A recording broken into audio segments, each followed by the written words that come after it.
I smoothed down my dress for the 100th time, my hands trembling slightly as I checked my reflection in the cafe window. It had been 3 years since I'd been on a date. 3 long years since my world had turned upside down when my husband walked out, leaving me alone with our 2-year-old daughter, Sophie. "You can do this, Emma," I whispered to myself, tucking a strand of blonde hair behind my ear. My best friend, Rachel, had set up this blind date despite my protests. "You deserve happiness," she'd insisted. "You can't spend your whole life working 2 jobs and raising Sophie alone. You're only 32, Emma. You're allowed to want more." I'd finally agreed, mostly to get her to stop nagging. Now, standing outside the upscale cafe in downtown Seattle, I was regretting that decision. My stomach churned with anxiety as I pushed through the glass doors. The cafe was elegant but not pretentious. Exposed brick walls, soft jazz playing in the background, and the rich aroma of fresh coffee filling the air. I spotted him immediately from Rachel's description. Tall, dark hair, wearing a navy blue suit. He was already seated at a corner table, scrolling through his phone. "Hi," I said, approaching with what I hoped was a confident smile. "Are you David?" He looked up, and for a moment, something flickered in his eyes. Appreciation, maybe? He stood, extending his hand. "Emma." "Yes, I'm David. Please sit down." Estructura protagonista simpatica y tenseo narrativa para historia involvent. Good start. I need to establish Emma as a sympathetic protagonist, a hardworking single mother who's been through difficult times. Now I need to build the tension with the date starting well, but then turning sour when he discovers she's a single mother. The first 15 minutes went better than I'd expected. David was a corporate lawyer, articulate and charming. We talked about Seattle's unpredictable weather, our favorite restaurants, and his recent trip to Vancouver. He made me laugh, actually laugh, something I hadn't done in months. Then came the inevitable question. "So, Rachel mentioned you work in healthcare?" David asked, sipping his espresso. "Yes, I'm a nurse at Seattle Children's Hospital," I replied. "I work with pediatric patients, mostly in the oncology unit." "That must be emotionally challenging," he said, and I appreciated that he didn't immediately launch into the usual, "I could never do that" speech. "It is," I admitted, "but it's also incredibly rewarding. The kids, they're so brave, so full of hope even when things look dark. They remind me every day what's truly important in life." "Do you have experience with children outside of work?" he asked casually. And there it was, the question I'd been dreading. I could have lied. I could have deflected, but I'd learned the hard way that dishonesty only led to more pain later. "I do," I said, meeting his eyes directly. "I have a daughter, Sophie. She's 5 years old." The change in David's demeanor was immediate and unmistakable. His warm smile froze, becoming stiff and polite. He set down his coffee cup with deliberate care, and I could practically see the walls going up behind his eyes. "Oh," he said, that single syllable loaded with disappointment. "Rachel didn't mention that." "I asked her not to," I admitted, my cheeks burning. "I wanted you to get to know me first, before making assumptions." "I'm not making assumptions," David said, but his tone suggested otherwise. He glanced at his watch. A Rolex, I noticed. "It's just, I'm at a point in my life where I'm focused on my career. I travel frequently. I'm not really looking for complications." Complications. That's what my daughter was to him. A complication. The familiar ache of rejection settled in my chest, but I refused to let him see how much his words stung. I'd been through worse. Much worse. "I understand," I said quietly, gathering my purse. "Thank you for your honesty. I should get going anyway. I have to pick up Sophie from my neighbor's house." David had the decency to look slightly uncomfortable. "Emma, I hope you don't think." "It's fine." I cut him off, forcing a smile. "Really? Good luck with your career." I stood, holding my head high as I turned to leave. I'd made it 3 steps when I heard children's voices behind me. "Dad! Dad, we're here!" I glanced back and saw 3 children rushing toward David's table, identical 7-year-old boys with the same dark hair and bright eyes. Triplets. David's face had gone pale as he stood abruptly. "Boys, what are you?" But the triplets weren't looking at their father. They were looking at me, their faces lighting up with recognition and joy. "Miss Emma!" the first boy shouted. "It's Miss Emma from the hospital," the second one exclaimed. The third boy reached me first, wrapping his arms around my waist. "Miss Emma, you saved my life." The cafe seemed to freeze around us. I looked down at the three boys clinging to me, my mind racing to place them. Then it hit me like a lightning bolt, the Harrison triplets. 6 months ago, they'd been in my unit. All three of them had contracted a rare strain of meningitis, and it had been touch and go for weeks. "Ethan, Oliver, Lucas," I said, my voice cracking with emotion. I dropped to my knees, embracing all three of them. "Oh my God, look at you. You're all so healthy and strong. We got better," Ethan said proudly. "The doctor said it was a miracle." "You stayed with us every night when we were scared," Oliver added, his eyes, the same eyes as his father's, shining with gratitude. "You sang to us," Lucas said softly. "When we couldn't sleep, you sang us that song about the stars." Tears pricked my eyes. I remembered those long, dark nights. The boys had been so sick, so frightened. Their mother had been there initially, but had left after the first week, overwhelmed. Their father had come when he could, but he'd been juggling his law firm and trying to keep everything together. Many nights, I'd stayed past my shift, holding their hands, singing to them, reading them stories. "Of course I remember," I whispered, touching each of their faces. "You were my brave little warriors." "Emma!" David's voice was strained. I looked up to see him standing there, his expression completely transformed. The cold rejection from moments ago had been replaced by something else, recognition, shame, and what looked like dawning horror at what he'd just done. Behind the boys, a well-dressed woman in her 60s appeared, looking apologetic. "I'm so sorry, David. They saw your car in the parking lot and insisted we come find you. They spotted someone they recognized through the window and just took off." She stopped when she saw me kneeling with the boys. "Oh my goodness! Are you Emma?" I stood slowly, still holding Lucas's hand. "Yes, I'm Emma Johnson. I was one of the nurses who cared for the boys when they were sick." The woman's face crumpled with emotion. "You're the Emma, the one who stayed with them all those nights. The one who—" She pressed a hand to her chest. "David told me about you. He said there was an angel watching over his boys when he couldn't be there. I'm Margaret, David's mother. I can't thank you enough for what you did for my grandsons." "I was just doing my job," I said, uncomfortable with the praise. "No," Margaret said firmly. "David told me how you went above and beyond. How you advocated for their treatment when the first diagnosis was wrong. How you held them when they cried. How you even paid for the books and toys that kept them occupied during their recovery." She turned to her son. "David, this is her. This is the nurse you've been trying to find for months to thank properly." David's face had gone from pale to red. "Mom, we were just—" The weight of the moment settled over us like a heavy blanket. David couldn't meet my eyes, and I suddenly understood everything. He'd been looking for me, the nurse who'd save his children, while simultaneously rejecting me for being exactly the kind of person I was, a parent who understood sacrifice, who put children first, who knew what it meant to fight for the ones you loved. "Boys," Margaret said gently, sensing the tension, "why don't we get you some hot chocolate? Let your father talk to Miss Emma." "But Grammy, we want to stay with Miss Emma," Ethan protested.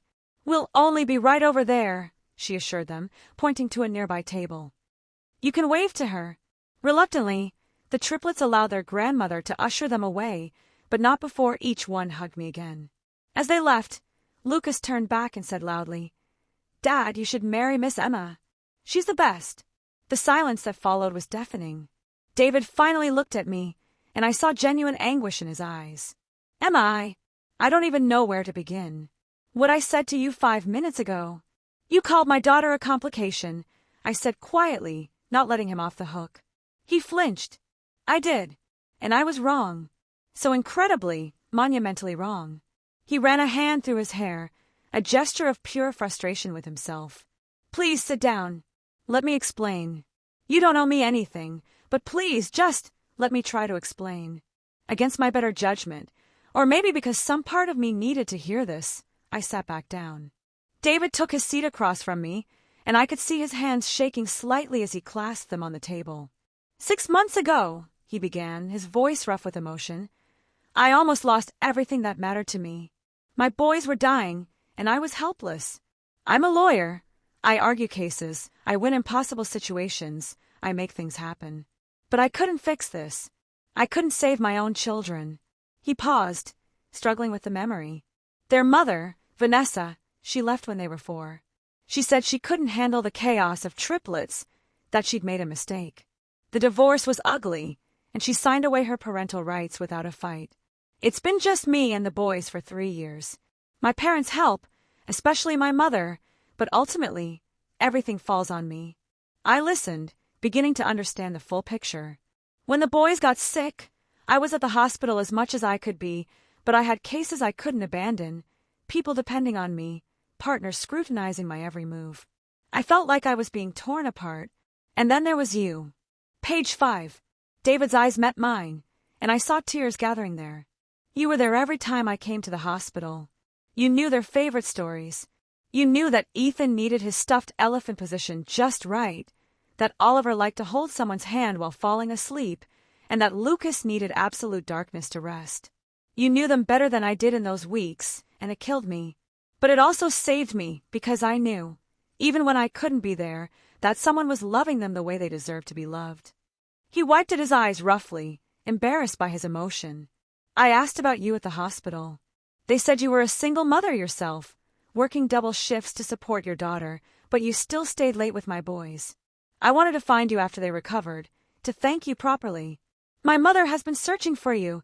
She even hired someone to track you down because the hospital couldn't give out your personal information. And today, I said softly, understanding now, you rejected me for the very thing that made me the person who saved your children. Yes, he admitted, his voice breaking. I'm an idiot. A complete, total idiot. Rachel told me you were a nurse, that you were kind and wonderful, but she didn't tell me you had a child. When you said you had a daughter, I panicked. All I could think about was Vanessa, how she left, how she said kids were a burden. I've been so scared of getting involved with someone who might leave my boys again, who might make them feel abandoned again, that I became exactly the kind of person I hate, someone who judges, who makes assumptions, who treats children as inconveniences instead of blessings. I sat back, processing everything. Part of me wanted to walk away, to protect myself from more potential hurt. But another part, the part that had spent countless nights with 3 scared little boys, the part that understood what it meant to be a single parent terrified of failing, that part understood his fear. I get it, I finally said. I really do. When my husband left, he said almost exactly what you said to me today. He called Sophie a complication that was holding him back from his real dreams. He said he'd made a mistake, that he wasn't ready to be a father. He walked out when she was 2 and hasn't looked back. I've been raising her alone ever since, working 2 jobs, missing her school plays and bedtime stories because I'm trying to keep us afloat. David's face reflected my pain. Emma, but here's the thing, I continued, my voice stronger now. Sophie isn't a complication. She's the best thing that ever happened to me. Yes, being a single parent is hard. Yes, I'm exhausted most of the time. Yes, I don't have time for fancy dates or spontaneous trips. But I wouldn't trade her for anything in the world. And any man who can't see that, who can't see that my daughter makes me stronger and better and more capable of love, that man isn't someone I want in my life. You're absolutely right, David said immediately. And I was that man 10 minutes ago. I was shallow and judgmental and I hurt you. But Emma, meeting you now, understanding who you are, you're the person I've been searching for, and not just because you saved my boys. You're exactly the kind of person I should want in my life. Someone who understands what it means to sacrifice, to put children first, to love unconditionally. Pretty words, I said, though my heart was softening despite myself. Then let me show you with actions, he said urgently. Please, give me a chance to prove I'm not the man who walked away from that date. Let me show you the father who's been desperately trying to find the angel who saved his sons. From across the cafe, Lucas waved at me enthusiastically, chocolate mustache on his upper lip. His brothers joined in, all 3 of them grinning at me like I was their favorite person in the world. Margaret was watching with a knowing smile, clearly aware that something significant was happening at our table. Why were you looking for me? I asked David. Really? He reached into his jacket pocket and pulled out a small jewelry box. My breath caught. "It's not what you think," he said quickly, opening it. Inside was a beautiful silver pendant, a star with 3 smaller stars around it. "I had this made for you. The boys and I designed it together. They said you were their guardian star, watching over them in the darkness. I wanted to give this to you to say thank you, to let you know that what you did mattered, that you changed our lives." My throat tightened. "David, I can't accept this. It's too much." "Please," he said. "Even if you never want to see me again after today, and I would understand completely if that's your decision, please take this. Let me give you something that represents the gratitude we feel. The boys would be heartbroken if they knew I found you and didn't give you their gift." I looked at the pendant, at the careful craftsmanship, at the love that had gone into creating it. Then I looked at David, really looked at him. I saw not the man who had rejected me, but a father who adored his children, who had been broken by fear and loss, who was trying desperately to do better. "On one condition," I said. "Anything. You have to meet Sophie." David blinked in surprise, then a slow smile spread across his face. "I would be honored to meet your daughter." "And not as a date," I clarified. "As a friend. As someone who understands what it's like to be a single parent. If you really meant what you said about understanding my situation, then prove it. No expectations, no pressure. Just 2 parents and their children getting to know each other." "Yes," he said without hesitation. "Absolutely yes." I reached out and took the pendant, feeling the weight of it in my palm. "Thank you. For this, and for your honesty. The apology means something. But words are easy, David. It's the actions that follow that matter." "I understand," he said. "And Emma, I'm going to spend however long it takes showing you that I can be better than the man I was today." Before I could respond, the triplets came racing back to our table, unable to contain themselves any longer. "Are you staying?" Ethan asked hopefully. "Can we have lunch together?" "Please, Miss Emma," Oliver added. "We have so much to tell you." Lucas climbed directly into my lap, something that would have been unthinkable 6 months ago when he'd been too weak to even sit up on his own. "I drew pictures of you. Grammy has them at home. I drew you as a superhero with a nurse cape." My heart melted. I looked at David over Lucas's head, and he was watching us with an expression I couldn't quite read. Tenderness mixed with something else. "Hope, maybe." "I can stay for lunch," I said, making a decision that felt both terrifying and right. "But I need to call my neighbor and let her know I'll be a bit longer picking up Sophie." "Bring her here," Margaret said, appearing beside us with a warm smile. "Please. I'd love to meet the daughter of the woman who saved my grandsons." "Grammy makes the best cookies," Ethan informed me seriously. "She could make some for Sophie, too." I looked at all of them, 3 excited boys, a kind grandmother, and a father who was looking at me like I was something precious, and I felt something I hadn't felt in 3 years. "Hope." "Okay," I said softly. "I'll call my neighbor." The next hour was unlike anything I could have imagined when I'd walked into this cafe. The triplets talked nonstop, telling me about their school, their friends, their new puppy named Rocket. They argued over who got to sit next to me, finally settling on taking turns. Margaret shared stories about what the boys had been like as babies, how David had been when he first became a single father. "He was terrified," she admitted with a loving glance at her son. "But he stepped up.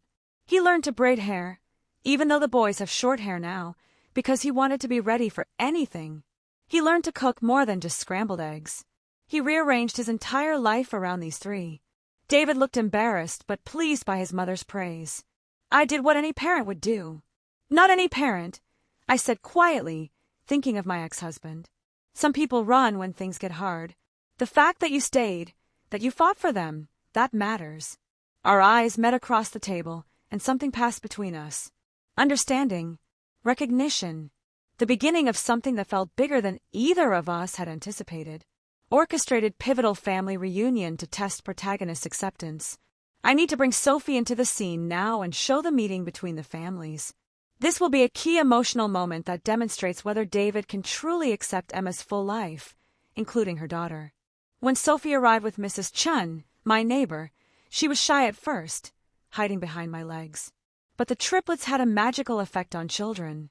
Within minutes, they'd coaxed her out with promises of showing her pictures of their puppy and sharing their French fries. "You're pretty," Oliver told Sophie seriously. Like a princess. Sophie giggled, her earlier shyness evaporating. Thank you. You're like 3 princes. David watched them interact, and I saw his expression soften even more.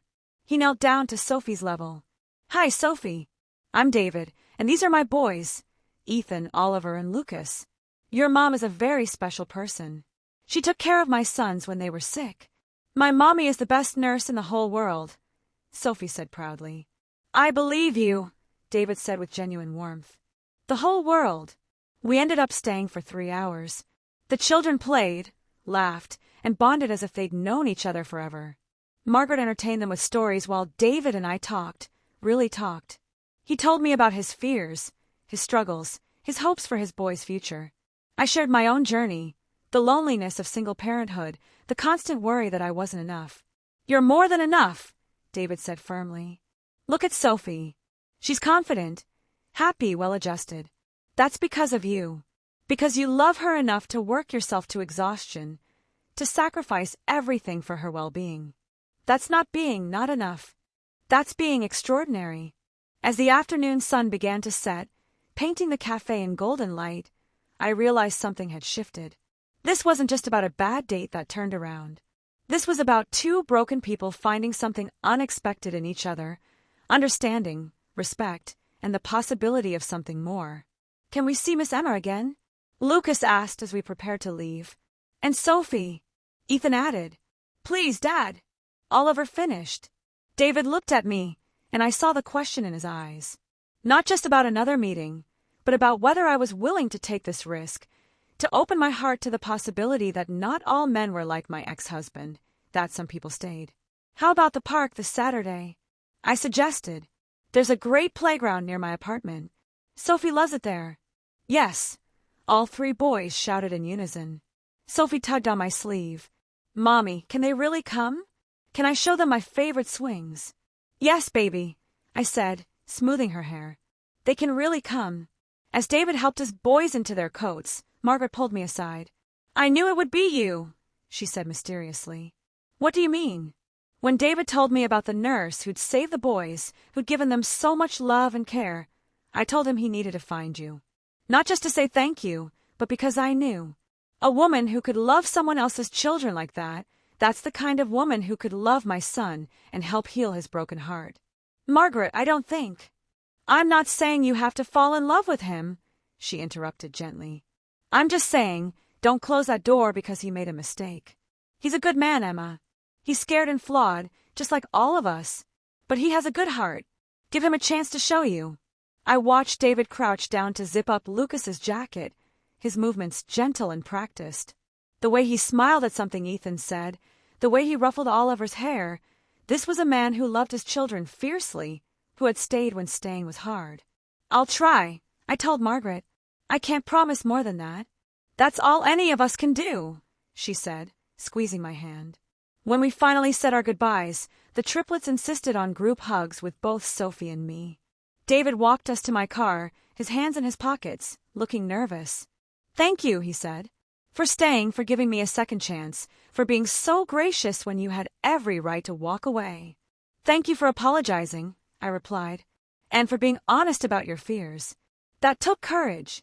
Emma, he said, and something in his tone made me pause. I meant what I said earlier. I'm going to prove to you that I can be the man you and Sophie deserve. Not because I feel guilty, but because, he stopped, seeming to struggle with the words. Because, I prompted, because in the span of a few hours, you reminded me what it feels like to hope again. To believe that maybe, just maybe, there's room in this world for second chances and new beginnings. Saturday came faster than I expected. I was nervous, changing outfits 3 times before Sophie finally said, Mommy, you look pretty in everything. Can we just go see the boys now? The park was crowded with families enjoying the unseasonably warm October weather. I spotted David immediately. He was impossible to miss with 3 identical boys orbiting around him like planets around the sun. They were playing with a soccer ball, and David was laughing at something Ethan said. When they saw us, all 3 boys abandoned the ball and ran over, nearly knocking Sophie over with their enthusiastic greetings. David followed more slowly, carrying a large picnic basket. I thought we could have lunch, he said, looking slightly self-conscious. I made sandwiches. Well, I attempted to make sandwiches. Grammy supervised.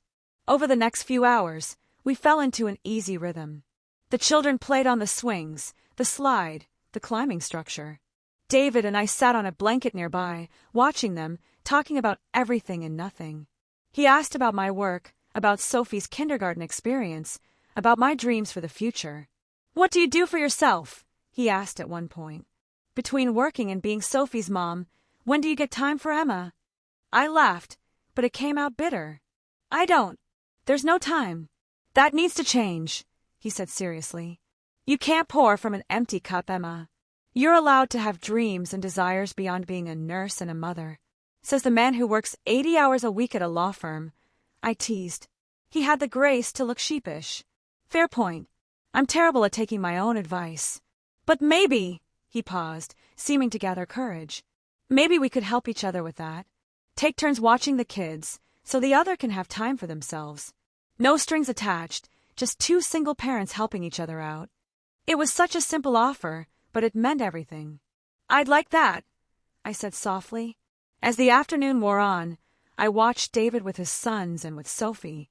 He was patient when Lucas got frustrated with the monkey bars, encouraging when Ethan was nervous about going down the big slide, and gentle when Oliver scraped his knee.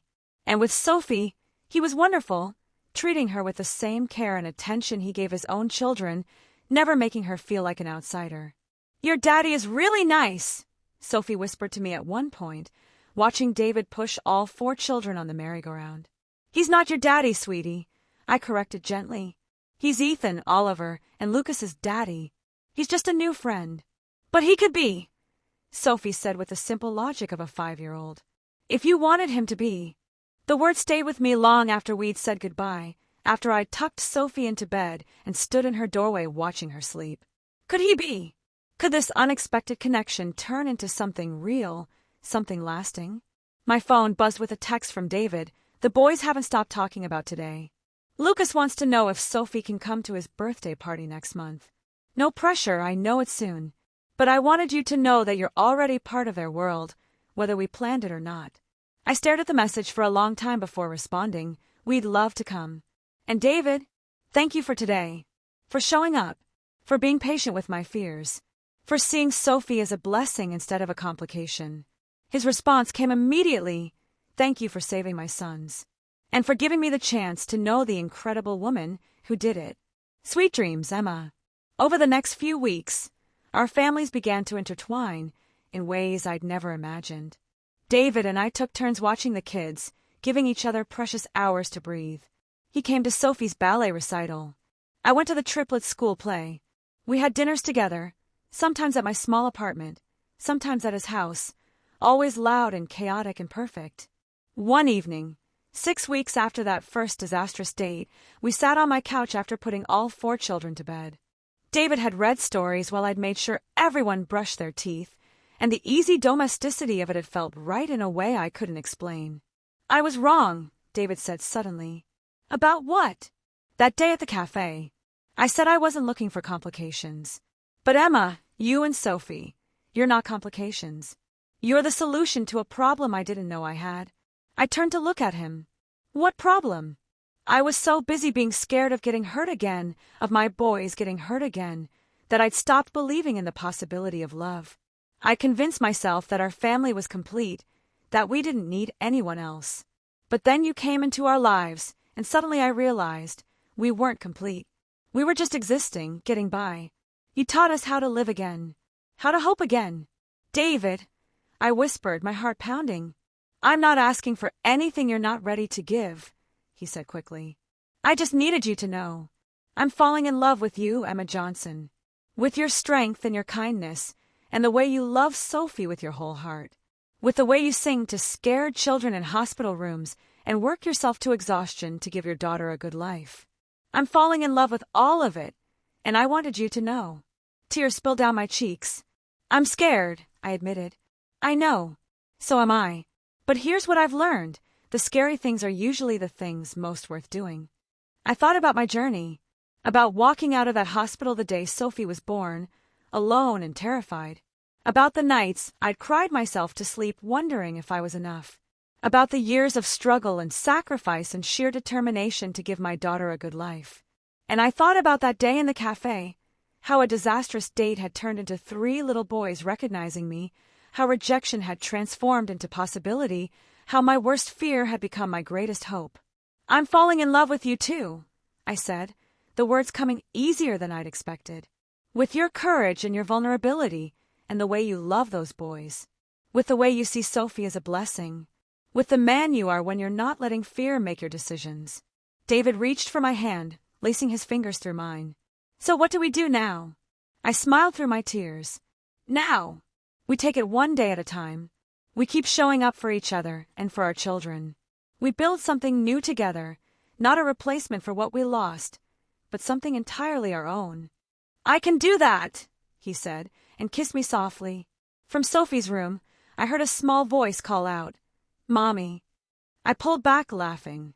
"I should go," David said with understanding. "I'll wait." But when I came back from settling Sophie, I found David in the kitchen, making tea like he belonged there. And maybe I thought he did. Maybe he belonged in my messy, complicated, beautiful life. Maybe we all belonged together. 6 months ago, a blind date had ended in rejection. But that rejection had led to recognition, and recognition had led to something I'd stopped believing in, a second chance at love, at family, at happiness. As David handed me a mug and we settled back onto the couch, I realized that sometimes the worst moments lead to the best endings. Sometimes the people who walk away circle back around in the most unexpected ways. And sometimes, just sometimes, guardian angels recognize each other in crowded cafes and find their way home. "To new beginnings," David said, raising his teacup. "To new beginnings," I echoed, and finally, after years of struggle and loneliness, I felt the weight lift from my shoulders. We were going to be okay. All of us, 4 children, 2 broken but healing adults, and 1 very wise grandmother who kept saying, "I told you so." We were going to be more than okay. We were going to be a family.